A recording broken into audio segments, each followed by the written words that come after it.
shulban snel tu jingit pa shishang ala tu panwa jingit ngam shem ha pyrte dur pa briu jong pi kong te kat no nga e dia pi ngam don thulit ban ba tai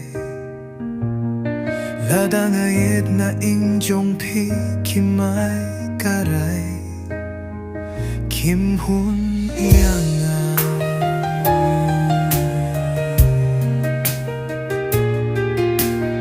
long kumba kikwa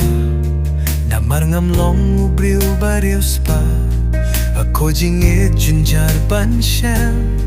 nga ubadu kendon jaka tangban rung ha pilowing ki bariu spa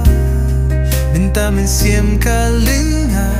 lano kikmie kikpa jong pikin sngil tu bangayet shishaya pi bantur hajan jong pi min siem katram kumbabat pingi layanga hinrengin le kum no hakikam jingi jong ikim padyam minta shishanga stilt mang ngau duk rangli undon shuki nga ubi ka na kiyong hakmat kirios pa ngikun badukam don jaka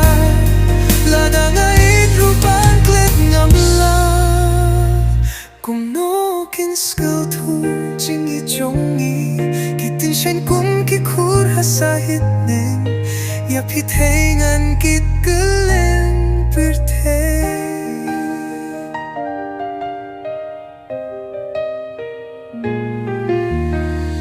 Banaing jong pi kim hun yanga ngam skill nang ban batay hinrei jingit pasisha ngam kwalikay bat pi nga hun lada sukne tu lada nga dukrung ngam dujing kermen sisien kasngi